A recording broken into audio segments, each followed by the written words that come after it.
Olá, eu sou a Amanda Amaral e esse é o S Brasil Entrevista. Você sabia que muitos dos produtos que você encontra nas lojas aqui no Espírito Santo foram feitos por presas e que esses presos também ajudam a financiar projetos de ressocialização? Sobre esse assunto, conversamos hoje com o secretário de Justiça e também secretário do Conselho Nacional dos Secretários de Justiça, Rafael Pacheco. Seja muito bem-vindo, Rafael. Muito obrigado pela sua presença, secretário. Muito obrigado, um prazer estar de volta aqui. Eu já estive aqui uma vez, foi muito bom e tenho certeza que hoje não vai ser diferente. Bom, secretário, o senhor poderia explicar para a gente quais são esses principais programas que estão relacionados aí ao processo de ressocialização, né? E como é que o Espírito Santo enxerga a ressocialização nos presídios aqui do Estado? Bem, te abre bem, né? Falando de duas perguntas que serão a base de toda a nossa entrevista, todo o nosso encontro aqui. Então, a tríade que sustenta a ação de ressocialização é a educação regular, o ensino fundamental, o ensino médio, o ensino superior em alguns processos, em algumas unidades prisionais, o ensino capacitante, a capacitação técnica, o ensino profissional e a oportunidade de trabalho. A gente usando esse tripé, a gente busca a construção da cidadania. O homem nada mais é do que o trabalho. O trabalho é sua expressão de valor social. Então nós precisamos aproveitar esse tempo do cumprimento da pena para dar a esse homem, a essa mulher que cometeu um crime, que está cumprindo sua pena, que precisa cumprir a sua pena, mas um caminho de saída para que quando ele volte à sociedade, ele tenha essa capacidade de viver a vida em sociedade e não reincidir no crime. Então acreditar na ressocialização é fazer segurança pública acima de tudo.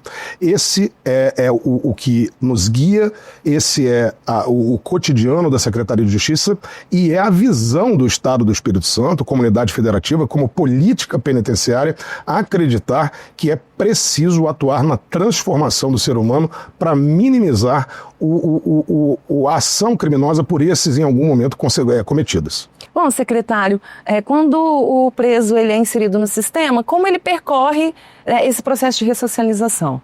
Pois bem, quando nós recebemos esse preso, essa presa, nós precisamos mapear quais são as necessidades dessa pessoa para que a gente possa justamente conduzir isso de forma ordenada. Não seria interessante se a gente fizesse isso sem uma organização, sem um método. Então nós temos as comissões técnicas de classificação. E aí quando esse homem dá entrada no sistema penitenciário, nós vamos ter a percepção de que ele não teve acesso à educação, que ele teve acesso à educação, mas não na sua completude, que ele tem o mínimo do seu segundo grau, mas precisa aprender um ofício, e assim por diante. Porque, do contrário, a gente não dá efetividade nessa ação. Então, as vagas, infelizmente, em função de uma série de problemas, em especial de arquitetura e engenharia, elas não são do tamanho da demanda. Nós temos mais demanda do que capacidade de oferta. Então, é preciso racionalizar, é preciso realmente buscar eficiência e eficácia nessa classificação para que a gente possa oferecer realmente aquela vaga do ensino médio para aquele que precisa do ensino médio, aquela vaga de capacitação na marcenaria para aquele que tem a habilidade ou conhecimento prévio da madeira, né? E assim por diante, com as nossas padarias, com as nossas estruturas têxteis que nós temos dentro do sistema prisional, buscando sempre a qualificação para a disputa do mercado de trabalho, porque é essa boa disputa que vai manter esse cidadão, essa cidadã longe da atividade criminal. O Espírito Santo, para aumentar essa demanda, para buscar alternativas, ele faz parcerias, né? Como que são essas parcerias com a iniciativa privada, com sociedade civil organizada? Como o Espírito Santo faz esses relacionamentos? Bem, o Espírito Santo vai bem. A sociedade capixaba, ela não é refratária ao debate. Ela está disposta a ouvir, ela está disposta a conversar, ela está disposta a compreender esse momento que precisa discutir um segmento da organização do Estado que sempre foi deixado longe dos olhos, embaixo do tapete, como se ele não existisse, né? Vamos construir os presídios longe da gente, vamos construir nas montanhas, vamos construir nos desertos, não aqui no Estado do Espírito Santo, porque aqui é muito pequeno, mas essa foi uma regra mundial, né? Se a gente observar a história, ela vai mostrar pra gente que Fernando de Noronha, hoje uma ilha disputadíssima, já foi um presídio. Sim. A Ilha Grande, outro destino turístico disputadíssimo, foi o presídio que abrigou os nossos presos políticos durante a ditadura. Então, esse debate do universo penitenciário sempre esteve afastado da cidadania, sempre esteve afastado do cidadão. E o Espírito Santo, graças a Deus, tem uma população que não é refratária ao debate. Isso é fundamental para que a gente possa discutir isso de maneira sólida, de maneira profunda, longe das paixões que não nos ajudam nesse segmento, para que a gente possa realmente tornar essa política parte cada vez mais importante da política de segurança pública em si, que é a ideia do programa Estado Presente. Você trabalhar com toda a estrutura do Estado, não só das forças de segurança, para você poder ter uma política de segurança pública macro guiada por evidências científicas e pela racionalização dos meios financeiros e humanos disponíveis. Eu queria que você explicasse também um pouco sobre a questão do selo social, né? Que aí entra também a parte da iniciativa privada. Como ele funciona, quais são os critérios para as empresas e também para os presos? A ideia é essa, como eu falei na pergunta anterior, né? É chamar a sociedade civil, no caso as empresas, os empresários, que oferta a vaga de trabalho, para entender o quão isso é importante. Então hoje, eu tenho certeza que você que nos assiste, hoje você foi a um hortifruti, você foi a um supermercado, você foi a uma empresa de prestação de serviços e fatalmente, você pode não saber, mas muitos dos presos do sistema penitenciário capixaba lá estão trabalhando. E a ideia é essa, que você não saiba disso, que você não tenha essa percepção, porque o que se quer é a reintegração dessas pessoas. E isso vem acontecendo no Espírito Santo. Então hoje, cada vez mais, eu tenho mais empresas interessadas em abrir as suas portas, em participar desse processo, e é um momento muito interessante, porque hoje eu tenho mais vagas ofertadas pela iniciativa privada do que presos a ofertar. Então hoje a gente está vivendo um momento de inversão. Se num dado momento a gente tinha que conquistar empresários e empresas a aderirem a essa ideia de participarem do processo de ressocialização, hoje a gente está no ponto contrário dessa balança. E aí, obviamente, né, o selo social, a ideia é que a gente prestigie essas empresas que acreditaram, que deram um primeiro passo e que a gente possa também estimular aquelas que ainda não deram esse passo a abrirem as suas portas para conhecerem a nossa proposta, aderirem e fazerem parte dessa comunidade. E a Secretaria de Justiça consegue mostrar isso para as outras empresas já como funcionou, que o preso já realmente foi ressocializado por ter participado de projetos assim? Tem exemplos? Tem vários exemplos, inclusive essa é uma dos nossos produtos de comunicação, mostrar histórias desses egressos que deram a volta por cima, porque não é mais razoável a gente acreditar na imutabilidade do ser humano. Se a gente acreditar que não, que ele vai ser preso, que eu vou trancar e que eu vou jogar a chave fora e que isso vai funcionar, não vai funcionar. Costumo fazer uma analogia muito simplista com o telefone celular. Imagine que você compra um telefone celular novo, que funciona bem, e aí você desliga esse telefone celular e coloca ele numa gaveta e daqui a 5 anos você liga ele de novo. Ele não vai funcionar.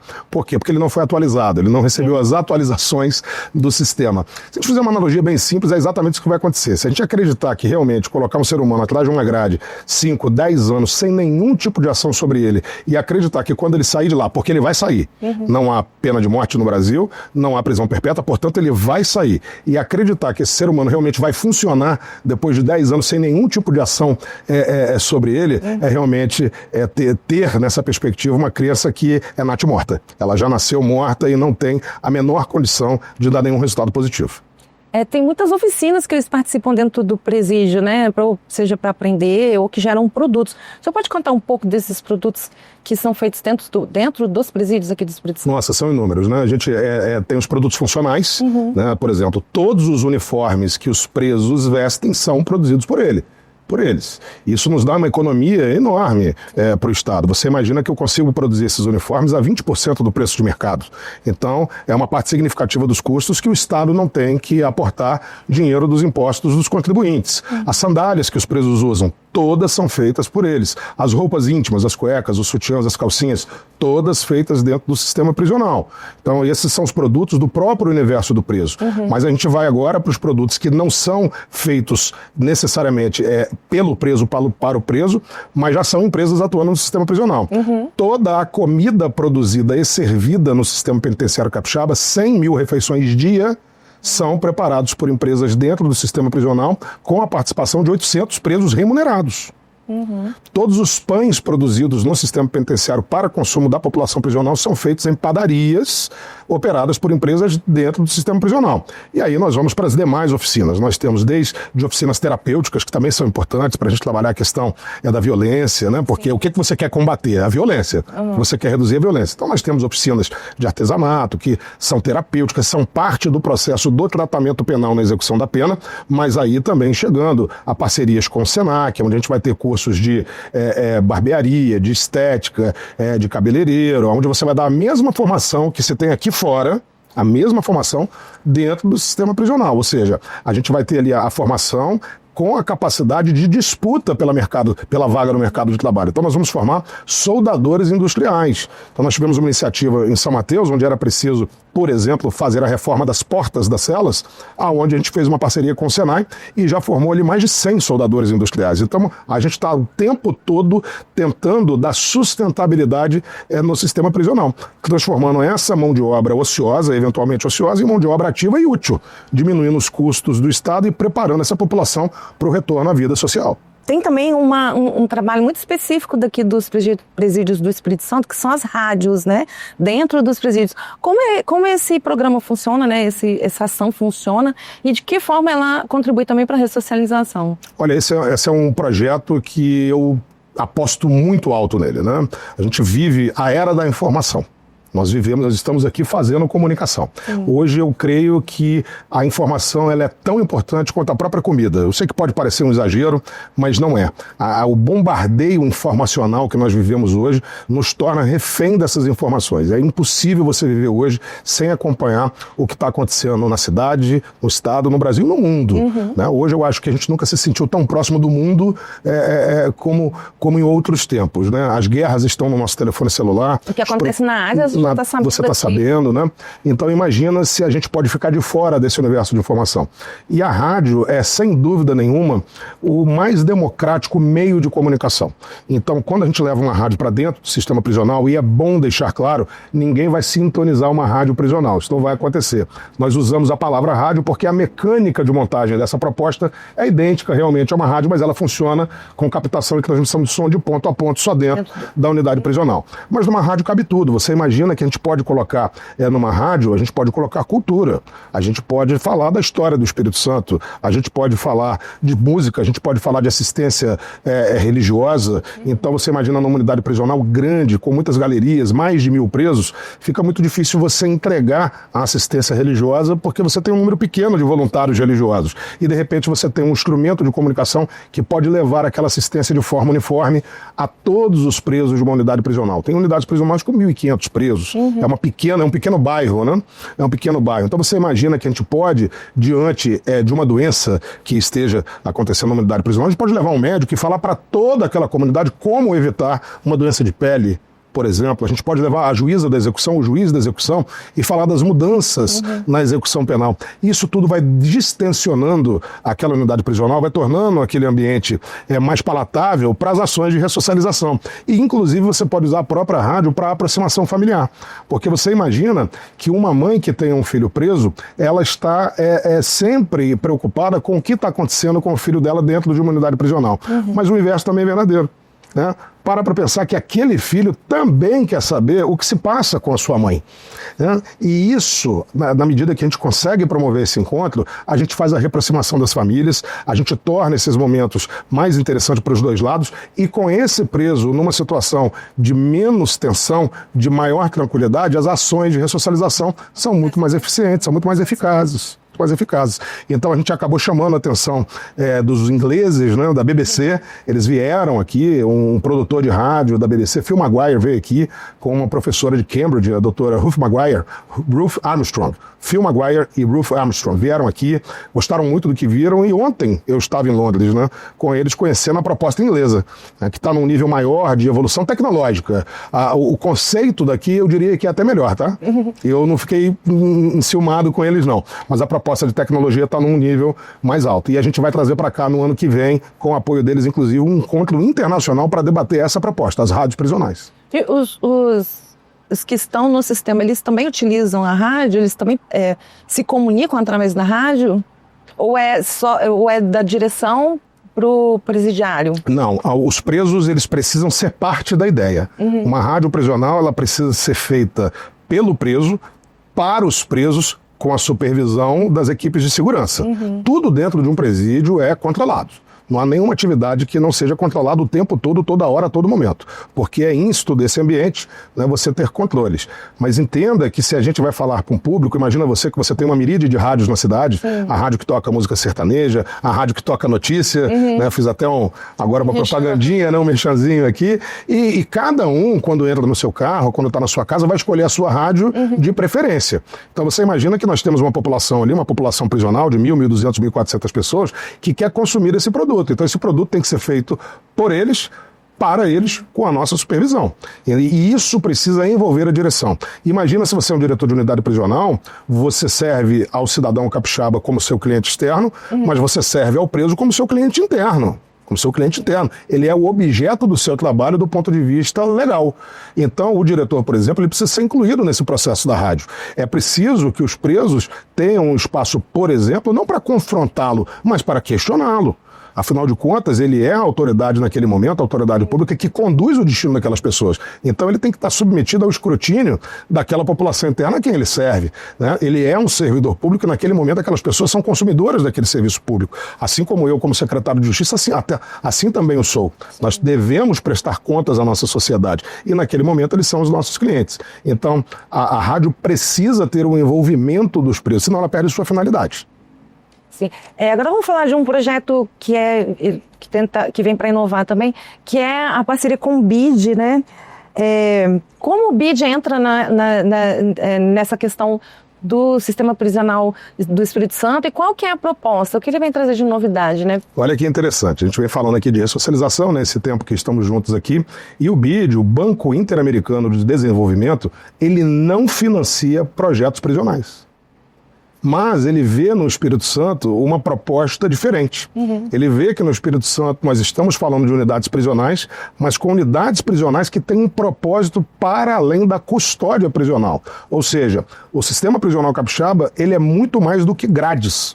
E isso atrai a atenção do BID, que resolve montar aqui no Espírito Santo uma ideia novel, né, uma ideia que não tem na América Latina, né, nós somos os primeiros a construir uma unidade prisional que vai contemplar desde o regime fechado até o regime semiaberto, ou seja, toda a pena será executada num único ambiente. E aí veja você a diferença. Se você pegar as nossas unidades prisionais, elas têm 5 mil metros quadrados, 7 mil metros quadrados de área perimetral. Essa proposta do BID ela é tão profunda do ponto de vista da transformação do ser humano, que as unidades do BID prevêem uma área perimetral de 75 mil metros quadrados. E o que permeia essa área? As estruturas de trabalho. Ou seja, né, o trabalho ele é fundamental nesse processo de ressocialização, e aqui no Espírito Santo é de verdade, né, porque trabalho confia. Sim. Né? Então, nesse estado aqui, o trabalho é de verdade porque está até na nossa bandeira. Então, a ideia do BID em inaugurar esse novo momento conosco aqui no Espírito Santo realmente vem a fundar uma nova perspectiva do que vem a ser o tratamento penal durante a execução da pena. Aí começa com um projeto piloto, tem previsão para início, em que pé que está esse acordo com o BID? É um financiamento internacional da ordem de mais ou menos 105, 107 milhões de dólares, a valores de hoje algo em torno de 650 milhões de dólares, de reais, né? Então a perspectiva agora não é se nós faremos, é quando nós faremos. Isso já está em andamento, né? Os projetos no universo prisional, eles são lentos por natureza, porque nós temos que trabalhar um sem número de estruturas da estrutura do Estado, né? Então você tem a questão ambiental hoje se impõe, né? Você imagina que há 20 anos, 30 anos, se nós temos um pequeno córrego num terreno, a gente tinha terra. Não é? Antigamente era assim. Você perceba que os valores da sociedade de 2025 não eram os valores da sociedade de 1990. Sim. Então você tem um pequeno córrego, a terra. Você tem uma lagoa, joga o esgoto dentro. Você tem árvores, corta. Então hoje você não consegue fazer esse tipo de manobra. Por quê? Porque a sociedade não quer. Ela quer o córrego íntegro, ela quer a lagoa limpa, ela quer as árvores de pé. Então isso já gera um dificultador para você conseguir os terrenos, aí você consegue os terrenos, e aí você vai pedir as licenças, né? Então, são processos naturalmente lentos, mas estão em curso.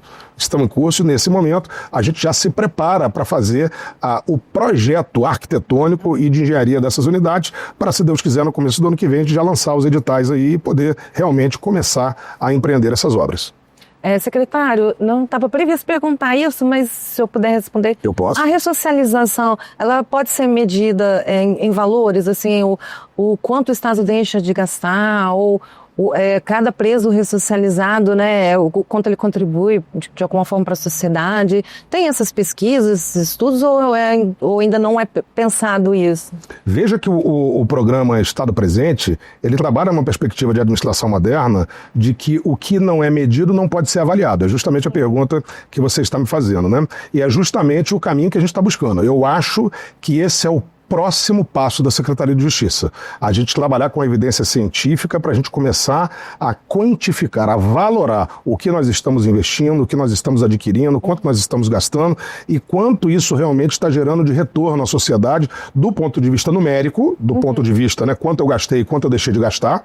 Isso é importante, mas também o valor social envolvido nisso. O Instituto Jones Santos Neves é um parceiro forte que está sempre conosco, nos orientando a como seguir nesse caminho da metrificação, da avaliação. Eu acho que esse é o próximo passo da Secretaria de Justiça. Mas a gente tem que ter sempre em mente isso, né? Os negócios do Estado, por vezes, terão preço e, por vezes, terão valor. Sim. Valor. É porque primeiro também você tem que implementar, né? Claro. Porque como era antes de Exatamente. 2019? Né? Então veja você, por exemplo, que se nós conseguirmos evitar uma morte, você vai ter preço ou vai ter valor? Você vai ter valor, você vai ter valor. Então, óbvio que existe uma quantidade de ações que precisam, do ponto de vista da moderna administração pública, serem quantificadas para que a gente possa levar dados e informação estruturada aos nossos decisores, ao nosso governador, por exemplo, para que ele tome boas decisões no segmento, mas há valores sociais que precisam ser colocados e a sociedade precisa honrar esses valores, né? Porque a parte da política pública, ela não carrega preço. Sim. Ela não carrega preço. Bom, para encerrar, eu queria a sua percepção de como a sociedade, né, reage, né, sabendo desses processos, de que o preso vai ser ressocializado, né? Como o senhor falou antes, as percepções mudam ao longo do tempo, né? O que se desejava na década de 90 é diferente do que é implementado hoje. Então, como que é a percepção da sociedade hoje quanto à ressocialização dos presos? Olha, eu sou muito grato à sociedade capixaba, porque é ela quem nos proporciona fazer esse tipo de movimento. Nós somos escravos da lei e somos servidores dessa sociedade. Então, para nós, é muito importante que a gente tenha a capacidade de abrir as nossas estruturas para receber professores da academia, das universidades, alunos, profissionais, para que a gente possa mostrar o que realmente acontece dentro desses locais. Amanhã mesmo, por exemplo, Amanda, nós vamos receber um conjunto de jornalistas, um grupo de 25 jornalistas, né, para entender um pouco desse universo. Então, é preciso jogar luz nesse universo. Como eu falei no início da nossa entrevista aqui, por muito tempo houve obscuridade nesse segmento. O que acontece atrás desses muros, ninguém sabia, nem eu sabia. Eu sou policial federal de origem, há quase 32 anos, e tampouco sabia. Passei a vida inteira prendendo pessoas, colocando pessoas dentro dessas estruturas, sem compreender nem de perto o que é uma unidade prisional. Então, é um universo que precisa ser colocado no cotidiano da sociedade capixaba, para que ela entenda o que é isso, faça seus questionamentos justos, que dê suas opiniões mais do que sinceras sobre esse segmento, para que a gente ouça e possa modular também a proposta que nós estamos seguindo para aquilo que a sociedade capixaba quer, porque, afim ao cabo, o patrão é a sociedade capixaba. Mas eu acho que a sociedade, ela entendeu, a nossa população não é uma população intolerante, ela está disposta a debater, ela está disposta a ouvir, ela está disposta a conhecer o novo, ela não é refratária, e eu acho que hoje está bem melhor que ontem, eu tenho certeza que está bem pior que amanhã. Amanhã vai ser ainda melhor. Secretário, eu queria agradecer a sua disponibilidade, ter aceitado o nosso convite, ter participado mais uma vez do ES Brasil Entrevista. Olha, para mim é sempre um prazer estar aqui no ES Brasil Entrevista. A primeira entrevista foi maravilhosa, hoje foi melhor ainda, então eu espero ansiosamente o convite para a terceira e deixo aqui a total abertura da Secretaria de Justiça para você que nos assiste. Qualquer dúvida, qualquer interesse nos nossos serviços, para nós é um prazer e um dever estar lá para lhe responder. Fique à vontade. Para você que está em casa e quer saber mais sobre esse e outros assuntos, acesse sbrasil.com.br, nos siga em nossas redes sociais e até a próxima!